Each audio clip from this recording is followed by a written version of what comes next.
years. That is how long ago 1976 was. And yet every song on this countdown still sounds like it was made for right now, for a quiet room. A long drive, a moment when nothing else needs to be said because the music is already saying it. 1976 sits at a specific crossroads in American music. Disco was rising. Funk was peaking. Soul was deepening into something more personal and more cinematic than it had ever been before. The artists who thrived in that environment weren't the ones who chased the loudest trend, they were the ones who stayed close to the emotional truth underneath all the noise. I want you, just as I want you. Who made records that spoke directly and honestly about love, loss, desire, and the complicated territory between all three. Won't you, baby, sweet darling. 50 years later, those are exactly the records still playing. The ones that found their way into people's lives in 1976 and never left.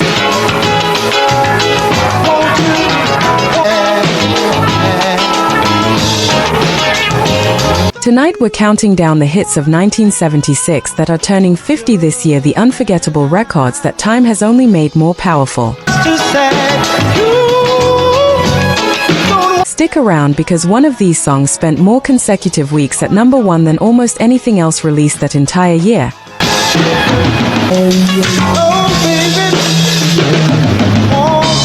And the artist behind it had been passed over by labels for years before that moment arrived. Another record on this list was recorded in a single session that the artist considered unfinished and went on to win a Grammy. Both are coming up. 50 years. Let's go back. 8. Kiss and Say Goodbye, The Manhattans, 1976. This has got to be the saddest day of my life. The spoken word introduction on this record is one of the most effective openings in soul music history, a man's voice. We've been turn and walk away. Don't look back. Calm and resigned, explaining that what is about to happen has to happen, that there is no other way, that this is the end.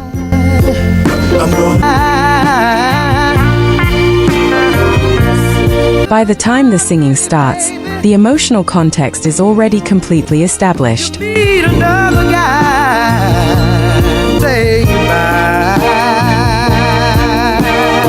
The listener is already inside the story.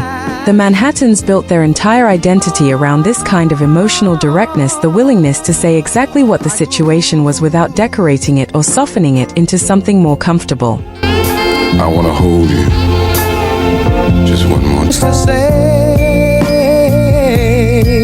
Kiss and Say Goodbye is that approach taken to its most powerful conclusion.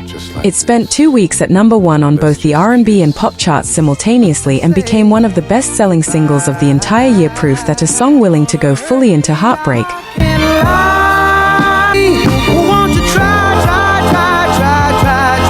without offering any hope of resolution could find a larger audience than almost anything more optimistic released the same year.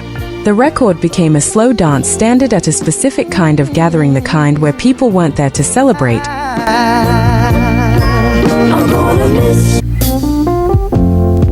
I called you here today, but to feel something together. That's a rarer function for a song to serve, and the Manhattans served it better than anyone. eating here every day. If this countdown is bringing back records you haven't heard in years, this channel does exactly this every single week. The real stories, the songs that shaped people's lives, the music that never stopped being great.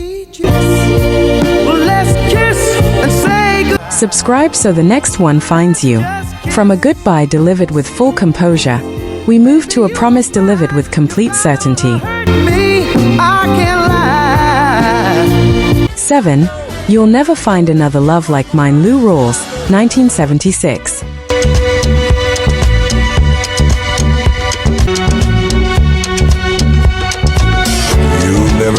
Rawls had been making music since the early 1960s. Gospel, jazz, soul, pop, a career so long and so varied that by 1976 the industry had largely filed him under veteran and moved its attention elsewhere. like I do. Then he recorded this. Producers Kenny Gamble and Leon Huff at Philadelphia International Records built the track around a string arrangement so lush and so confident that it announced its emotional intention before Rawls sang a single word.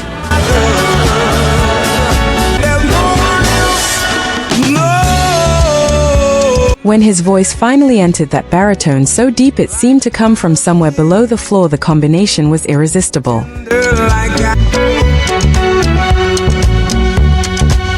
It spent 4 weeks at #1 on the R&B chart and crossed over to the pop top 10. Lou Rawls' biggest commercial moment in a career that already spanned 15 years. The lyric itself is not a love song in the conventional sense. It's a warning. The narrator isn't asking to be chosen, he's informing the other person of what they will lose if they make the wrong decision. That confidence, delivered without arrogance, is what makes the record so enduring. Quiet Storm Radio adopted it immediately and never let it go.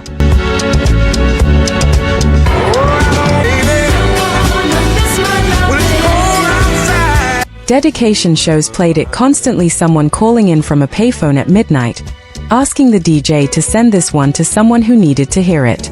That feeling of sending a song to someone who needed to hear it, that's what this music was built for.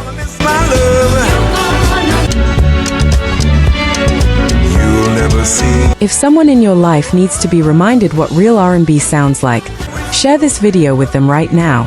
From a warning wrapped in warmth, we move to a record that made desire sound like the most natural thing in the world. 6. Disco Lady, Johnny Taylor, 1976.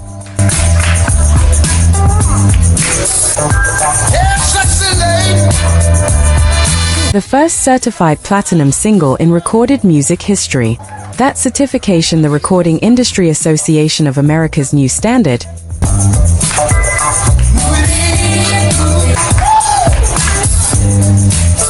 introduced in 1976, landed on this record first, which means Disco Lady holds a commercial distinction that no amount of chart revisionism can take away.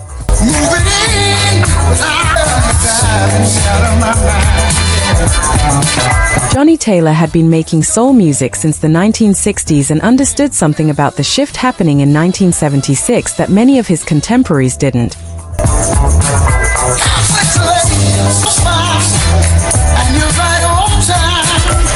That the groove coming out of the disco era wasn't replacing soul, it was extending it. He didn't abandon what made him Johnny Taylor.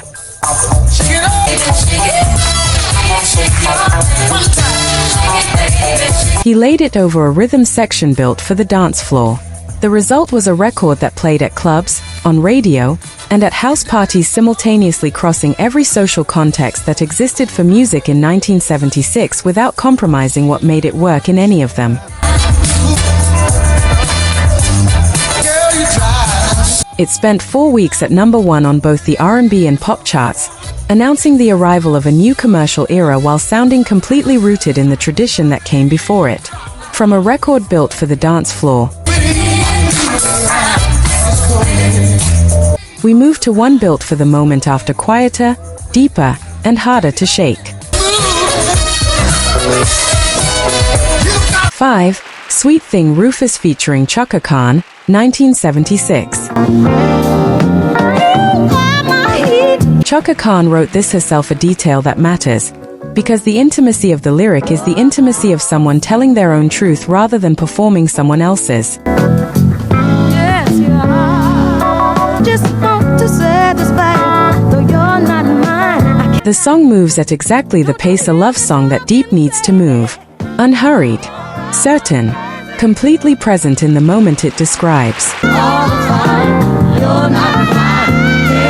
Her voice on this record does something that very few vocalists in any era have managed. It makes the listener feel that the performance is happening specifically for them, in real time, without any distance between the singer and the song. Nothing is managed or held back. The feeling goes exactly where it needs to go. It reached the top 5 on the R&B chart and became one of the defining records of Rufus's catalog.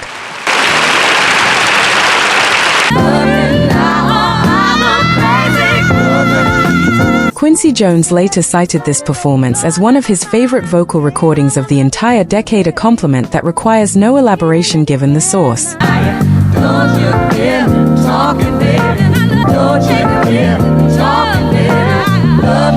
Do you remember the first time you heard a voice that stopped you completely, not because of what the song was about,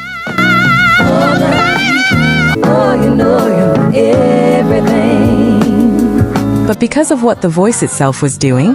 Drop that memory in the comments. Those are always the ones worth reading. Still to come, the record that defined what late-night R&B was supposed to sound like for an entire generation of artists who came after it. That's the number 1 entry, and we're getting close. 4. Something He Can Feel, Aretha Franklin, 1976. Honey, at my age, it's not... Curtis Mayfield wrote this song, recorded it himself, and then handed it to Aretha Franklin for the Sparkle soundtrack at a point in her career when her commercial momentum had slowed and the industry narrative around her had begun drifting toward legacy rather than present tense. What happens when two of the greatest artists in soul music history occupy the same piece of work simultaneously is exactly what this record documents.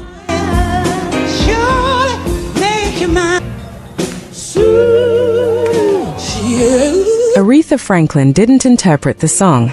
She inhabited it, transformed it into something neither she nor Mayfield could have produced without the other's contribution. It won the Grammy Award for Best R&B Song and re-established Franklin as an active commercial force rather than a revered relic. The vocal doesn't announce itself. It simply arrives, fully formed, and proceeds to do what Aretha Franklin's voice always did: make the listener feel that whatever the song is about is the most important thing that has ever been communicated through music.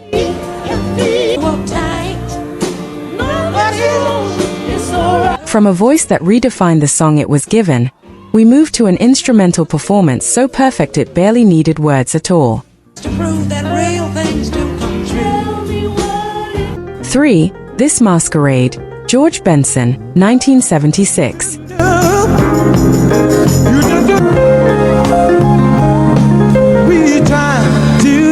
Leon Russell wrote this song years before George Benson recorded it, a melancholy lyric about two people performing a relationship rather than living one.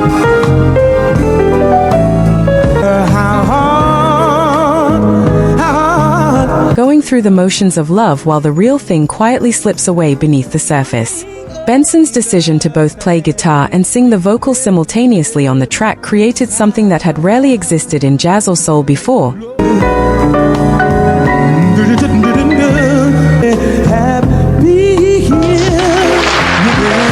A conversation between his two greatest gifts, playing out in real time over a single recording.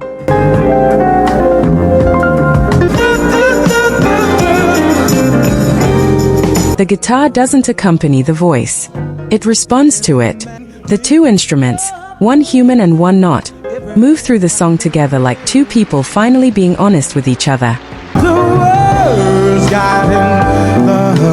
It won the Grammy Award for Record of the Year, making Benson the first jazz artist to win that award in the modern era, and introduced his voice to an audience that had only known him through his instrument. Are we really in a mess? The lyric describes something most people have experienced, but few have had the language to name: the specific sadness of being inside a relationship that looks right from the outside and feels hollow from within. That precision is why the record still lands 50 years later. Records like this one are the reason this channel exists, to go beneath the surface of the songs everyone knows and tell the stories most people never heard. Every week, another deep dive. Subscribe and we'll keep going. From a record about the space between people, we move to one that left no space at all. 2. Love Hangover, Diana Ross, 1976.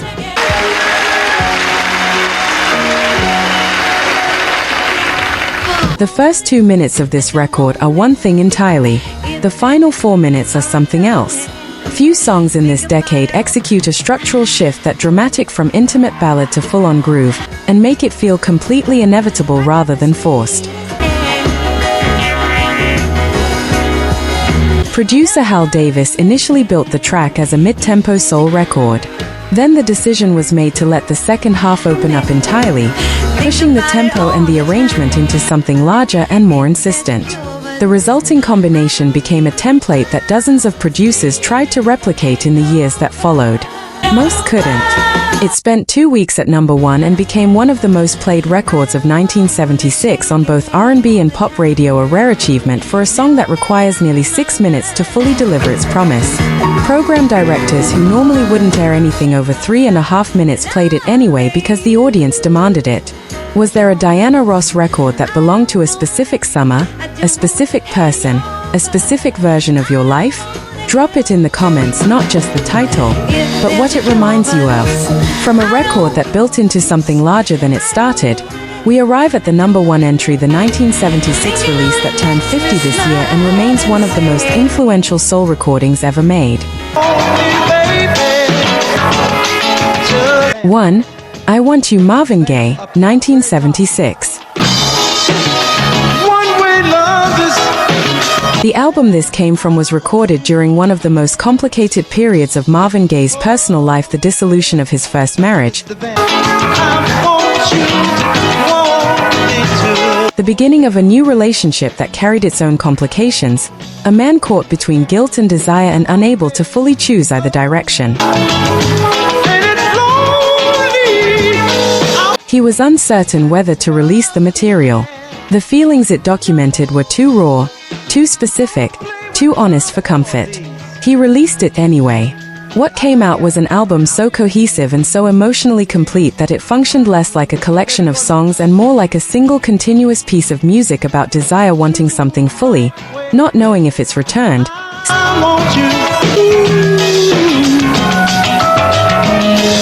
Staying inside that uncertainty rather than forcing a resolution that isn't ready to come.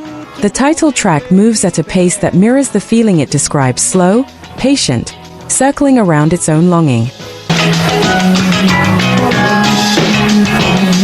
Leon Ware and T-Boy Ross built an arrangement so immersive that the song doesn't feel like it's being played so much as being inhabited. Marvin Gaye's vocal sits inside it the way a person sits inside a feeling they can't escape and no longer want to. It became the Quiet Storm record, the standard against which every late-night slow jam was measured for years after its release.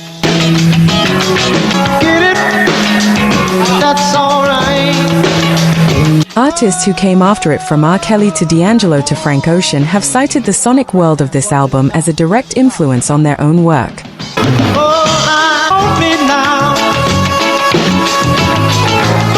50 years later, I Want You remains exactly what it was in 1976, the most honest recording ever made about the specific feeling of wanting someone completely,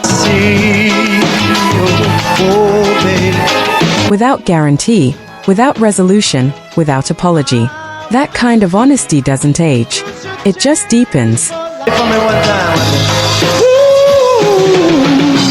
8 songs, all of them turning 50 years old this year. None of them sounding like it. 1976 was a year when the music industry was moving fast, trends rising and falling faster than most artists could track them.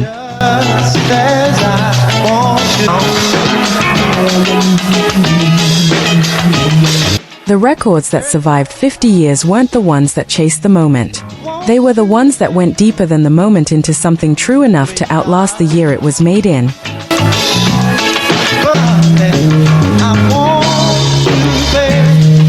The era it came from, and every trend that rose and fell around it. These 8 songs went that deep. They're still going. Which one means the most to you?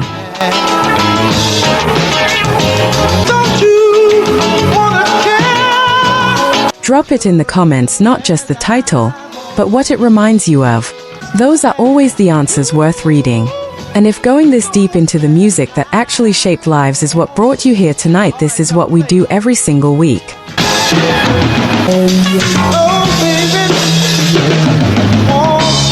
The next one is already on its way. Subscribe so it finds you when it drops. Pure